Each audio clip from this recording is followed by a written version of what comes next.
नमस्कार दोस्तों, मैं हूं अशोक चेची और आप देख रहे हैं आपका अपना फेवरेट यूट्यूब चैनल चेची एजुकेशन। दोस्तों, आज हम चर्चा करने जा रहे हैं एक बहुत ही इम्पोर्टेंट, बहुत ही गंभीर टॉपिक पर। और ये टॉपिक ऐसा है कि इस पर चर्चा होना ज़रूरी भी है, क्योंकि ये जो टॉपिक है ये 10वीं और 12वीं, स्पेशली 12वीं के लिए और 10वीं के लिए काफ़ी इम्पोर्टेंट होने वाला है। क्योंकि जो बच्चे जो बच्चे अभी बोर्ड एग्जाम्स देकर निकले हैं उनके साथ सबसे बड़ी समस्या है, 10th वालों के साथ ये समस्या रहती है कि how to choose a new subject या न्यू स्ट्रीम, कैसे वो कोई नई स्ट्रीम चूज़ करें, कैसे वो कोई नया सब्जेक्ट लें। और 12th वाले बच्चों के साथ सिचुएशंस होती है कि हमने जो सब्जेक्ट्स लिया है अब हम इसमें आगे क्या करें। इस लेवल पे हमारे पास इतनी अप्रोचेस नहीं रहती, इतना नॉलेज नहीं रह पाता कि पहले से क्या है। और लगभग हर बच्चा, हर बंदा ये डिसाइड कर भी नहीं पाता है कि पहले से क्या करना है। तो आज मैं मेरी तरफ से पूरी कोशिश करूंगा कि जितनी इन चीज़ों के स्ट्रीम्स के बारे में नॉलेज है वो सब आपके साथ साझा कर सकूं। कौन सा ऑप्शन आपके लिए बेटर रह सकता है, कौन सा ऑप्शन आपके लिए सबसे सक्सेसफुल रहेगा, किस ऑप्शन पे आपको जाना चाहिए, किस पे नहीं जाना चाहिए और क्या क्या ऑप्शन हो सकते हैं, उन सभी पे मैं आपसे चर्चा करूंगा। बस वीडियो के अंत तक बने रहिएगा। और जैसा कि मैं हमेशा बोलता हूँ, अगर आपको लगे कि वीडियो आपके लिए वर्थ है, आपको लगे कि वीडियो में आपके लिए कुछ अच्छी चीज़ मिली है आपको आज सीखने को, तो लाइक और सब्सक्राइब के साथ जरूर जाइएगा, देखिएगा। अगर अभी भी आप मेरा चैनल देख रहे हो, नीचे सब्सक्राइब पे आपने सब्सक्राइब नहीं कर रखा है, कर दो ना यार। तो इसी बीच मैं आज आपके सामने स्टार्ट करता हूँ। सबसे पहले मैं बात करूँगा, सबसे पहले कर्टसी देना चाहूँगा मैं दो इंस्टीट्यूट्स को। सबसे पहले इस पर विशेष सौजन्य देना चाहूँगा DPS school Achrol near PSC Delhi Jaipur road पे। वो काफ़ी प्रसिद्ध स्कूल है, जिन्होंने मुझे मौका दिया इस चीज़ पर ये कन्वेंट करने का। ये आज आपका ये विवाद है जो आपके साथ उपस्थित होने का। इसके साथ ही मैं कर्टसी देना चाहूँगा एक्सपर्ट इंस्टीट्यूट ऑफ एग्रीकल्चर, जो कृषि का काफ़ी जाना माना संस्थान है जयपुर क्षेत्र का, और जयपुर का है तो ऑब्वियसली राजस्थान में काफ़ी नाम है। तो इन्होंने मुझे सौजन्य दिया आज इस टॉपिक पर बात करने का, तो काफ़ी अच्छा लगा। तो चलो फिर इसी परिप्रेक्ष्य में बताते हैं आपके लिए कुछ स्पेशल ऑप्शंस। आप अगर आपको लगे कि इनमें से कुछ चूज़ कर सकते हैं या आपको लगे कि आपकी कुछ हेल्प हो पाई है, तो ये हमारे लिए भी काफ़ी अच्छा रहेगा। तो दोस्तों स्टार्ट करते हैं सबसे पहले साइंस से। जैसा कि आपको पता था, सबसे पहले बात साइंस की होगी, क्योंकि हमारे पास अगर सबसे ज़्यादा इस समय कोई स्ट्रेंथ रहती है तो साइंस की रहती है। तो दोस्तों साइंस में सबसे पहले हम स्ट्रेंथ की बात है तो बायो पर आते हैं। सबसे पहले बात करते हैं साइंस बायोलॉजी की। दोस्तों साइंस बायोलॉजी में जनरली सब बच्चे आते हैं तो वो एक स्कोप को देखते हुए आते हैं। सबसे पहला और सबसे इम्पोर्टेंट और ऐसा जिसको मुझे बताने की जरूरत नहीं, वो है नीट, NEET नीट। आप सब जानते हैं बायोलॉजी में डॉक्टरी पेशे में जाने के लिए अगर आपको कोई एग्जाम फाइट करना होता है तो उसे हम नीट का एग्जाम बोलते हैं, जिसके थ्रू आप नीट, MBBS, BDS, आयुर्वेदा जो भी है उन सब में आप नीट के थ्रू पूरे भारत में, समूचे भारत के लिए आप अप्लाई कर सकते हैं। इसमें सिलेक्शन होने के बाद आपको भारत में जो कॉलेजेस हैं वहाँ से आपको MBBS या अपनी डॉक्टरी पूरी करने का मौका मिलता है। अगर आपका सपना डॉक्टर बनने का है, अगर आप डॉक्टर का सपना लेकर बायोलॉजी में आए थे तो आपके लिए सबसे बेस्ट, और ये आपको भी पता है कि नीट के लिए अगर कोई डॉक्टर का सपना लेकर आया तो नीट साथ ही लेकर आता है वो अपने, तो उसके लिए सबसे बेस्ट ऑप्शन आपके लिए नीट का हो सकता है। ये NTA कराता है, नेशनल टेस्टिंग एजेंसी है जो NTA, नेट का, नीट का, IIT का, JEE का, इन सबके एग्जाम, CUT का, इन सबके एग्जाम NTA कराता है। तो आप नीट का एग्ज़ाम इसके थ्रू दे सकते हैं, आप नीट के लिए जा सकते हैं। इसके बाद आती है बात नर्सिंग की। कुछ लोग नीट के एग्ज़ाम में नहीं जा पाते या उनकी चॉइस नहीं है डॉक्टरी करने की, तो उनके पास नर्सिंग के ऑप्शन रहते हैं। सबसे पहला होता है BSc नर्सिंग का option, bachelor of science via nursing. ये 4 साल का कोर्स होता है जिसके अंदर आपको नर्सिंग का पाठ्यक्रम शामिल होता है। इसको करने के बाद आप किसी भी हॉस्पिटल में एज ए नर्सिंग ऑफिसर के रूप में, नर्सिंग ग्रेड 2 ऑफिसर के रूप में आप कार्य कर सकते हैं। इसके लिए आपको RUHS, अपन राजस्थान की परिप्रेक्ष्य में बात करें तो Rajasthan university of health science के थ्रू एग्जाम होता है इसका। उस एग्जाम को फाइट करने के बाद आपको नर्सिंग कॉलेजेस अलॉट होते हैं, उन कॉलेजों में आपको ये पूरा अपना डिग्री करनी पड़ती है, BSc नर्सिंग की डिग्री, जिसका कार्यकाल 4 साल का होता है। इसका पूरा पाठ्यक्रम का जो कार्यकाल है 4 साल का होता है। इसके अलावा आप अगर नर्सिंग में जनरल डिप्लोमा जाना चाहते हैं तो आप GNM भी कर सकते हैं। इसके लिए कोई सब्जेक्ट की बाध्यता नहीं होती है, इसके लिए आप GNM करें और आप अपने हिसाब से, जो भी आप आर्ट्स से आए हो, कोई से भी आए हो, आप जनरल नर्सिंग इसमें आप कर सकते हैं। नर्सिंग के बाद आपके पास अपॉर्चुनिटी रहेगी आप किसी भी प्राइवेट हॉस्पिटल, जैसा कि आपको पता है कोविड के बाद मेडिकल सेक्टर्स में और बायोलॉजी में सबसे ज़्यादा स्ट्रेंथ बढ़ने का कारण कोविड के बाद है, क्योंकि काफ़ी ज़्यादा डिमांड्स है डॉक्टर्स की, मेडिकल क्षेत्र की पूरी तरह से डिमांड है। तो ये आपके लिए काफ़ी वर्थी ऑप्शन हो सकता है। इसके थ्रू आप एम्स में या अपने विभिन्न मेडिकल कॉलेज मेडिकल हॉस्पिटल से उनमें नर्सिंग ग्रेड की भर्ती निकलती है, इसके लिए आप एलिजिबल हो सकते हैं। इसके अलावा एक और ऑप्शन आपके पास बचता है पैरामेडिकल का। काफ़ी चर्चित है पिछले 4-5 साल से ऑप्शन, क्योंकि इसमें भर्ती आती है और काफ़ी अच्छे से सिलेक्शन हो जाते हैं। पैरामेडिकल का मतलब आता है मेडिकल के साथ कुछ एक्स्ट्रा चाहिए होता है, जैसे कि लैब टेक्नीशियंस हमको चाहिए, हमको ईसीजी टेक्नीशियन चाहिए, हमको ऑपरेशन थिएटर टेक्नीशियन चाहिए, हमको रेडियोलॉजिस्ट चाहिए, हमको ऑप्टोमेट्रिस्ट चाहिए। तो ये जो सारे जो हैं ये हैं पैरामेडिकल के कोर्स। इसके लिए आरपीएमसी, जैसा कि मैंने आपको पहले भी बताया, राजस्थान के परिप्रेक्ष्य में हम बात करेंगे तो राजस्थान का आरपीएमसी, राजस्थान पैरामेडिकल जो काउंसिल है, वो इसके लिए एग्जाम लेता है। उसी के काउंसलिंग की पूरी प्रक्रिया होती है और उस प्रक्रिया के अकॉर्डिंग आपको कॉलेज अलॉट होता है। इसमें आप अलग अलग पाठ्यक्रम होते हैं, जो भी आप चाहें। आप अगर डीएमएलटी चाहते हैं तो लैब टेक्नीशियन बनना चाहते हैं तो इसके लिए आपको डीएमएलटी का डिप्लोमा चूज करना पड़ेगा। अगर आप ऑप्टोमेट्रिस्ट बनना चाहते हैं तो उसके लिए आपको ऑप्टोमेट्रिस्ट वाला चूज करना पड़ेगा। अगर आप रेडियोलॉजिस्ट, ऑप्टोमेट्रिस्ट होता है दोस्तों आंखों से रिलेटेड, जैसे सर्जरी आंखों की डॉक्टर्स वगैरह के पास रहते हैं, उसके अलावा उसकी डायग्नोसिस वगैरह वो ऑप्टोमेट्रिस्ट के काम होते हैं। तो ऑप्टोमेट्रिस्ट के डिप्लोमे के लिए आपको पैरामेडिकल का ही ऑप्शन लेना पड़ेगा। अगर आप रेडियोलॉजिस्ट बनना चाहते हैं, जैसे कि एक्सरे वगैरह काफ़ी जांचें होती हैं, अगर आप ये करना चाहते हैं तो इसके लिए आपको रेडियोलॉजी में जाना पड़ेगा। अगर आप ईसीजी टेक्नीशियन बनना चाहते हैं, ईसीजी का मतलब होता है इलेक्ट्रोकार्डियोग्राफी, आप जैसे अपन हार्ट की इलेक्ट्रोकार्डियोग्राफी करते हैं तो ईसीजी के लिए भी टेक्नीशियंस होते हैं जो ये कार्य करते हैं, उसके लिए भी अलग से एक डिप्लोमा होता है जो आपको पैरामेडिकल के थ्रू जाना पड़ेगा। Operation theatre technician, operation theatre में ऑपरेशन के लिए काफ़ी टेक्निकल चीज़ें, इनके लिए भी ओटीटी का डिप्लोमा होता है, ऑपरेशन थिएटर टेक्नीशियन होता है, ये भी कर सकते हैं। और इसके अलावा आप पैरामेडिकल में फिजियोथेरेपिस्ट का भी हमारे पास ऑप्शन होता है कि कई बार हमारे को एक्सरसाइज की ज़रूरत होती है तो उसमें एक्सरसाइज के लिए भी फिजियोथेरेपिस्ट का ऑप्शन होता है। तो दोस्तों DMLT, optometrist, radiologist, ECG technician, OTT, physiotherapy, ये कई प्रकार के जो भी जिस भी विषय में आपकी रुचि है, वैकेंसियों को देखते हुए, डिमांड्स को देखते हुए उस फील्ड में आप जा सकते हैं। इसके लिए आपको वापस बता दूं, पैरामेडिकल काउंसिल के थ्रू फॉर्म आते हैं, उनमें अप्लाई करना पड़ता है, स्कोर करना पड़ता है और स्कोर कार्ड के आधार पर आपको कॉलेज अलॉट होती है। 3 चीज़ हमने सीखी, नीट, नर्सिंग और पैरामेडिकल।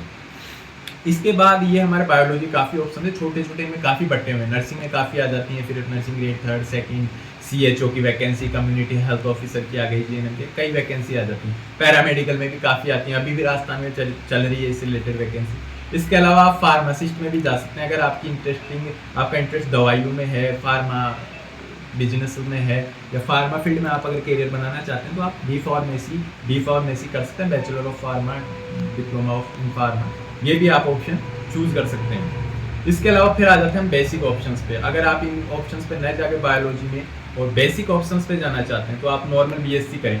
उसके लिए आपके पास ऑप्शन है, या तो आप सीयूईटी दें, सीयूईटी आपको बता दें आपका एग्जाम 21 से 30 तारीख के बीच में होगा, अगर आपने फॉर्म अप्लाई कर रखा है सीयूईटी दें। सीयूईटी के थ्रू आप केंद्रीय विश्वविद्यालय जो होते हैं, दिल्ली यूनिवर्सिटी है या भारत के जो बड़े बड़े विश्वविद्यालय जो हैं वहाँ पर आपको एडमिशन मिलेगा। तो हमारी पहली चॉइस होती है भारत के सर्वश्रेष्ठ इंस्टीट्यूट्स में एडमिशन ले, तो उसके लिए आपको सीयूईटी के थ्रू जाना पड़ेगा, सेंट्रल यूनिवर्सिटी एंट्रेंस टेस्ट, उसके थ्रू आप अपनी मन पसंदीदा यूनिवर्सिटी ले सकते हैं बीएससी के लिए। अदरवाइज आप राजस्थान है तो राजस्थान यूनिवर्सिटी से संगठित विश्वविद्यालय हैं, उनसे रिलेटेड कॉलेजेस, गवर्नमेंट कॉलेजेस या जो भी आप मनपसंद कॉलेज वो ले सकते हैं और आप अपनी बीएससी कर सकते हैं। आफ्टर बीएससी आप सब्जेक्ट के स्पेशलिस्ट हो जाते हैं, आप बैचलर इन साइंस हो जाते हैं। आपको टीचिंग में जाना है तो आप उसके साथ बीएड प्रीफर करेंगे। अगर आपको बीएससी से रिलेटेड कुछ जाना है कि जिस जॉब में केवल बीएससी मांगा जाता हो तो आप उसके लिए फॉर्म अप्लाई करेंगे सरकारी के लिए। जनरली टीचिंग में जाते हैं क्योंकि लेवल 3 रिट में मान लो, लेवल 2 रिट में मान लो, लेवल अपने 2nd ग्रेड मान लो, 1st ग्रेड मान लो, इन सब में आपको बीएड की जरूरी है, तो बीएड के थ्रू आप इनमें जा सकते हैं। बीएड के लिए दोस्तों मैं बता दूं, अपने पीटीटी जनजातीय गोविंद गुरु बांसवाड़ा जो विद्यालय है, विश्वविद्यालय, वहाँ से पीटीटी होता है, प्री टीचर एंट्रेंस टेस्ट होता है, उसके अंदर पीटीटी के थ्रू आप बीएड कर सकते हैं। उसका भी एग्जाम देना पड़ता है स्कोर कार्ड के आधार पर, उसमें भी हमें काउंसलिंग के थ्रू बीएड कॉलेज मिलता है। 2 साल का बीएड का पाठ्यक्रम होता है अगर आप बीएससी के बाद जा रहे हैं।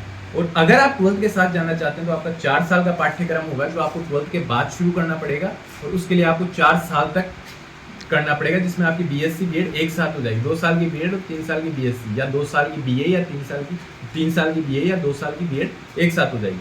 तो अगर आप 5 साल नए खर्च करके एक साथ ही आपने 12th के बाद प्लान बनाया तो आप इंटीग्रेटेड में जाइए।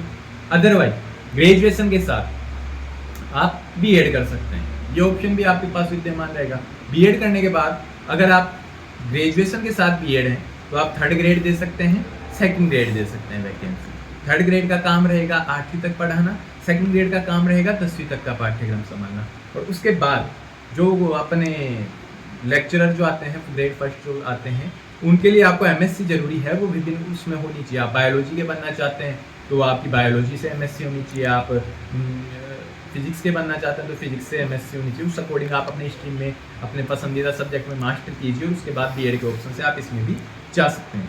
ये सारे जो मैंने बताए, इसके अलावा आप और ऊंची शिक्षा में जाना चाहते हैं तो आप अपने सब्जेक्ट से रिलेटेड एनटी के थ्रू नेट कीजिए, जेआरएफ कीजिए, पीएचडी कीजिए और आप यूनिवर्सिटीज़ वगैरह में प्रोफेसर वगैरह भी लग सकते हैं। ये बात थी सारी बायोलॉजी की और सबसे ज़्यादा डिमांड भी इसी में थी, क्योंकि जैसा कि मैंने आपको पहले भी बताया, कोविड बाद अगर किसी सेक्टर में सबसे ज़्यादा डिमांड हुई तो बायोलॉजी की थी। इसके बाद हम आते हैं मैथ्स पे। दोस्तों मैथ्स पे भी आपको पता है कि जो बंदा सबसे पहले स्टार्टिंग करेगा, जैसे मैंने बताया बायो वाला नीट अपने साथ लाता है, मैथ्स वाला आईआईटी का सपना अपने साथ जरूर लेकर आता है। तो सबसे पहला सबसे बेस्ट ऑप्शन यही रहता है कि सबसे पहले इंसान को ट्राई किया जाना चाहिए कि आईआईटी में सेलेक्ट हो।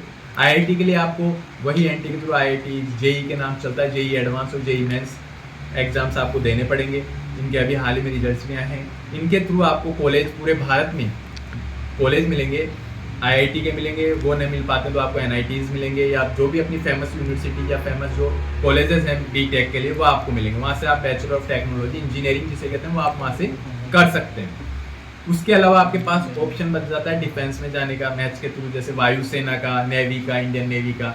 अगर आप इनमें जाने का सपना देखते हैं तो वो मैथ्स के थ्रू आप पूरा कर सकते हैं। इसकी पर्सनल एक होते हैं क्राइटेरियाज, उन क्राइटेरियाज को अगर आप फॉलो करते हैं, उन क्राइटेरियाज को पूरा करते हैं तो आप इन सर्विसेज में भी जा सकते हैं। और उसके बाद मैथ्स में वापस आ जाते हैं वही general competition, BSc plus BEd, MSc plus BEd. BSc plus BEd third grade और सेकंड ग्रेड के लिए, एमएससी प्लस बीएड जैसे आप मैथ्स से हो तो आप मैथ्स से एमएससी करके बीएड करके फर्स्ट ग्रेड के मैथ्स के लेक्चरर बन सकते हैं। आप चाहते हैं आप पढ़ाई में करियर बनाना बड़े उच्च शिक्षा में, तो आप मैथ्स से नेट जेआरएफ करके या पीएचडी करके मैथ्स से भी आप करियर बना सकते हैं। यहाँ तक की दी गई मेरी जानकारी आपको समझ में आई होगी। इसके बाद हम बात करने वाले हैं एग्रीकल्चर के बारे में। एजी जिसे बोलते हैं एग्रीकल्चर। राजस्थान के ग्रामीण क्षेत्र में सबसे फल फूलता अगर कोई कैरियर बन रहा है वो इस समय एग्रीकल्चर का है। काफ़ी गवर्नमेंट स्कॉलरशिप्स भी दे रही है, पढ़ने के लिए भी काफ़ी स्कॉलरशिप एग्रीकल्चर क्षेत्र को दे रही है। तो दोस्तों एग्रीकल्चर के बारे में बताना चाहूँगा कि आखिर ये होता क्या है, इसमें कौन कौन सी वैकेंसीज का ऑप्शन आपके पास रहता है। तो अगर आप ग्रामीण क्षेत्र से जुड़े हुए हैं तो हो ही नहीं सकता कि आप एग्रीकल्चर के बारे में नहीं जानते। बट हमारी कुछ सिटीज़ में मतलब इसका अभी धीरे धीरे डिमांडिंग हो रही है, तो इसके बारे में बताना चाहूँगा। जैसे ही आप 11th-12th एग्रीकल्चर से करते हैं, क्योंकि भारत कृषि पर प्रधान देश है, तो जैसे ही हम 12th एग्रीकल्चर से करते हैं उसके बाद हमारे पास ऑप्शन रहता है ग्रेजुएशन का। और एग्रीकल्चर से ग्रेजुएशन डायरेक्ट नहीं होती, इसके लिए आपको जेईटी का एग्जाम देना पड़ता है जिसको हम जेट बोलते हैं। 14 मई को एग्जाम प्रस्तावित है इस बार का। अगर कोई एग्रीकल्चर से होगा वो जेट जरूर जाने का और उसने ये फॉर्म तो जरूर भरा होगा, क्योंकि बिना जेट तो बीएससी नहीं कर पाएगा। तो 14 मई को बीएससी का एग्जाम है। सबसे पहला ऑप्शन इनके पास जेट रहता है। अगर वो आईसीएआर के थ्रू जाना चाहते हैं, जैसे अपने मैथ्स में आईआईटी हो गई, बायो में नीट हो गई, तो इनके लिए आईसीआर, एजी एग्रीकल्चर के लिए आईसीआर सबसे इंपॉर्टेंट होता है। उसकी कुछ फेमस कॉलेजेस हैं, यूनिवर्सिटीज़ हैं, वो काफ़ी फेमस है। उन यूनिवर्सिटीज़ की वजह से आईसीआर का लोग प्रेफर करते हैं। जो अब सीयूईटी में मर्ज हो गया, अर्थात सीयूईटी के थ्रू आईसीआर में जा सकते हैं, जेट के थ्रू वो जेट का एग्जाम दे सकते हैं। और इसके अलावा बीएचयू, बनारस हिंदू यूनिवर्सिटी भी अपना एक अलग से एग्जाम लेती है, वो लेते हैं। इसके अलावा एक स्वाट्स है, SHU-ATS। इस यूनिवर्सिटीज़ में जाने के लिए आपको ये वाला एग्जाम देना पड़ेगा, स्वाट्स SHU-ATS, इसके थ्रू जा सकते हो। और एक हुआ पीवीटी, प्री वेटनरी जो टेस्ट होता है, वेटनरी का मतलब होता है पशु चिकित्सा के लिए, डॉक्टर्स के लिए अलग है। बाकी प्री वेटनरी के पशु के जो कंपाउंडर होते हैं, जिनको अपन बोलते हैं पशुधन सहायक के नाम से वैकेंसी जानी जाती है। पशुधन सहायक जो पीवीटी है, ये पशुधन सहायक के लिए आप पीवीटी कर सकते हैं। एग्रीकल्चर के हो तो भी कर सकते हैं, बायोलॉजी के हो तो भी कर सकते हैं। पशुधन सहायक भी आप कर सकते हैं। काफ़ी अपॉर्चुनिटीज है, लगातार भर्तियाँ निकल रही है हमारे राजस्थान में इसके बारे में। ये सारी चीज़ें आप कर। कॉमर्स के अंदर हम चर्चा करते हैं। कॉमर्स में अकाउंटिंग फील्ड से रिलेटेड आता है, अकाउंट्स है, इकोनॉमिक्स है, बिजनेस मैनेजमेंट है, कंप्यूटर है, इस प्रकार कॉमर्स का पूरा आता है। इसके अंदर आप पहला ऑप्शन कॉमर्स का, जैसे मैथ्स वाला आईआईटी लेकर गया है, एग्रीकल्चर वाला आईसीआर लेके गया, बायो वाला नीट लेके गया। कॉमर्स वाले का सबसे पहला सपना चार्टर्ड अकाउंटेंट सीए होता है। इसमें आप सीए कर सकते हैं। आईसीआई के थ्रू इसकी प्रोसेस रहती है, 3 एग्जाम रहते हैं, फाउंडेशन, IPSC, उसके बाद फाइनल उनके पेपर्स रहते हैं अलग अलग, वो आप दे सकते हैं। कंपनी सेक्रेटरी के लिए भी आप अप्रोच कर सकते हैं, इसमें काफ़ी अच्छा पैकेज होता है, दोनों चीज़ों में बड़ी बड़ी कंपनी को हायर करती हैं, उसके लिए आप ये कर सकते हैं। इसके अलावा बैंकिंग एंड इंश्योरेंस के कई डिप्लोमाज होते हैं कॉमर्स के थ्रू, वो आप कर सकते हैं। मैनेजमेंट के थ्रू एक बार आपको याद हो 2010-12 के समय एक आंधी आई थी मैनेजमेंट वालों की, इतनी ज़्यादा डिमांड थी तो वो कॉमर्स फील्ड उसी समय ज़्यादा फला फूला था, तो मैनेजमेंट के थ्रू आप इसमें जा सकते हैं। ऑडिट में आपका इंटरेस्ट है तो जा सकते हैं। अदरवाइज आप टीचिंग फील्ड में जाना चाहें तो सेकंड ग्रेड थर्ड ग्रेड में अप्लाई किया है, सेकंड ग्रेड में अभी तक ऑप्शन है नहीं कॉमर्स का, तो आप BCom के साथ अगर आप B.Ed हैं तो आप थर्ड ग्रेड में जा सकते हैं SST सब्जेक्ट से। अगर आप जाना चाहते हैं फर्स्ट ग्रेड में तो उसमें आपको कॉमर्स का ऑप्शन मिलता है, उसमें आप M.Com के साथ B.Ed करके भी जा सकते हैं। इसके अलावा कॉमर्स में अपने राजस्थान में 3 प्रकार के सब्जेक्ट होते हैं, EAFM, BADM और ABHT। Accounts and business statistics ABHT, economics and financial management EFM, business administration आता है BADM। इनके थ्रू आप अलग अलग फील्ड में अपना करियर बना सकते हैं, अलग अलग फील्ड के प्रोफेसर बन सकते हैं, वही नेट JRF PhD वाली प्रोसेस फॉलो करें। अब आते हैं हम आर्ट्स पे। दोस्तों आर्ट का क्या रहता है कि जो फील्ड जनरल फील्ड में जब बात आ जाती है तब सब्जेक्ट्स की आती है आर्ट्स की। लोगों को लगता है आर्ट्स में तो क्या ही कर सकते हैं आर्ट्स में। दोस्तों कंपटीशंस में जब हम सारे कंपटीशन प्रोफेशनल में न जाकर जब हम जनरल कंपटीशन में आते हैं वहाँ दावेदारी आर्ट्स की सबसे ज़्यादा होती है। उसकी वजह रहती है कि जब भी आप जनरल कंपटीशन सिविल सेवा में आओगे, राज्य सेवा में आओगे या किसी प्रकार की राजकीय सेवा में जाओगे तो वहाँ जो सिलेबस है, जो सब्जेक्ट्स की चॉइस है वो सारे आर्ट्स पे डिपेंड होंगे। ज्योग्राफी होगी, पॉलिटी होगी, हिस्ट्री होगी और संविधान होगा, जनरल नॉलेज होगा, तो वो सारा आर्ट्स का, तो वहाँ उन लोगों को फ़ायदा मिल जाता है। तो जो लोग आर्ट्स हैं वो सबसे पहले क्या करेंगे, वो CVT के लिए प्रिपेयर करेंगे। 21 से 30 के बीच एग्जाम में उन्होंने अपने डोमेन और लैंग्वेज सब्जेक्ट चूज़ कर रखे होंगे। अगर उनको केंद्रीय विश्वविद्यालय में कोई बड़ी चॉइस मिलती है तो वहाँ अप्लाई कर सकते हैं। उसके बाद वो ग्रेजुएशन के लिए अपने आसपास के प्रतिष्ठित कॉलेजों में अप्लाई करेंगे और वो जहाँ भी वो BA के लिए वो आवेदन कर सकते हैं। इसके साथ ही वो MA के लिए BA के बाद MA कर सकते हैं। सिविल सर्विसेज इनकी तैयारियां साथ के साथ कर सकते हैं कि आफ्टर ग्रेजुएशन वो किसी भी एग्जाम में बैठ सकते हैं। और जनरल कंपटीशन के लिए उनके लिए खुला मैदान है, वो खुले शहरों आराम से वो इसके लिए प्रिपेयर कर सकते हैं। बस ये है कि यही सब्जेक्ट उनको वहाँ देखने पड़ते हैं, ये चीज़ उनके लिए आसानी हो जाती है। इसके अलावा लास्ट में एक चीज़ बताना चाहूँगा कि ये तो आपकी कोई ड्रीम, अगर किसी ऑप्शन अगर देख के जा रहे हो, अदरवाइज इंसान का इंटरेस्ट होता है दोस्तों, जिस चीज़ में इंटरेस्ट है और इंटरेस्ट से अगर उसने सब्जेक्ट लिया तो बहुत अच्छा करेगा। उसने कुछ भी लिया हो वो उसमें बहुत अच्छा करके निकलेगा। एक भी अपॉर्चुनिटीज अगर उसके लिए नहीं है और अगर उसने इंटरेस्ट से लिया, उसने पूरा तन मन धन उस सब्जेक्ट में लगाया, तो भारत पूरे इंडिया में एक भी ऑप्शन अगर उसके लिए खुला होगा तो वो बंदा उसको लेकर चल जाएगा। तो सबसे इंपॉर्टेंट होता है अपने इंटरेस्ट से लेना और उसके प्रति अपना तन मन धन पूरा सौंप देना उस इंटरेस्ट को। तो अगर आपने कोई सब्जेक्ट अपने इंटरेस्ट से लिया है तो जो आपका सपना है उसके लिए पूरी तरह से जुट जाइए। आपका सपना जरूर पूरा होगा। अपॉर्चुनिटीज भले एक ही क्यों ना बच रही हो विश्व में, वो आप जरूर लेकर जाओगे दोस्तों। इंपॉर्टेंट होता है संघर्ष करना। हार जीत ये मायने नहीं रखती।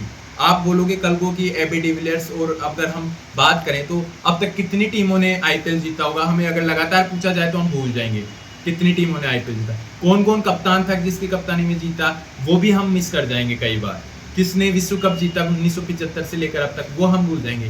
AB डिविलियर्स की टीम ने साउथ अफ्रीका में ना विश्व कप जीता ना IPL जीता, लेकिन उस बंदे का नाम आपको पता है ना, AB डिविलियर्स को आप जानते हो ना, वो इम्पोर्टेंट है। कितनी मेहनत से कोई आदमी जूझ रहा है ना, वो इम्पोर्टेंट होता है। वो जीत रहा है या हार रहा है वो इम्पोर्टेंट नहीं होता, क्योंकि मैंने बताया किसने IPL जीता, किसने वर्ल्ड कप जीता, वो आप भूल सकते हैं, बट AB डिविलियर्स का नाम हम हमेशा याद रखेंगे, क्योंकि वो जुझारू है। उसने खूब मेहनत की है, अंत तक लड़ा है उसने। अब वो जीता या हारा वो पता नहीं, लेकिन नाम बना गया ना, वो इम्पोर्टेंट है। जीतता बट नाम नहीं बन पाता था, वो इम्पोर्टेंट नहीं था। इसलिए अपने संघर्ष में लगे रहो, लगे हो, वो इम्पोर्टेंट है। जीत या हार है कोई बात नहीं, आज हार है तो कल जीत है, कल हार है तो परसों जीत है। श्योर है हर बार अगर सिक्का उछालोगे तो एक तरफ से तो पड़ेगा, 10 बार भी गिरेगा तो 15-16वीं बार में तो कुछ तो निकलेगा बुरी से बुरी किस्मत में। तो लगे रहो जुझारूपन में, अपने पूरी तरह से जुझ जाओ अपने संघर्ष, अपने लक्ष्य के प्रति। सफलता है आज मिल जाएगी, जल्दी मिली तो ठीक है, लेट मिली तो ठीक है, बट मिलेगी तो जरूर कहीं ना कहीं, तो वही अपनी किस्मत को आजमाते रहो। जिंदगी है जुझारू लोगों के लिए ही जिंदगी है, अदरवाइज क्या ही जिंदगी है। इसी प्रकार लगे रहो। मेरी जानकारी अगर आपको अच्छी लगी हो तो मैं सम्मान करता हूं आपका। आप अगर चाहें तो आप लाइक और सब्सक्राइब कर सकते हैं, और फिर भी आपको कोई ऑप्शंस आपने सुने हो और उसमें आपको कोई कमी लग रही हो तो आप मुझे नीचे कमेंट्स कर सकते हैं। मैं हमेशा आपके कमेंट्स का रिप्लाई करता हूं, तो आप मुझे कमेंट्स में कोई जानकारी पूछ सकते हैं, मैं उसको और डिटेल में आपको बता सकता हूँ। Thank you friends.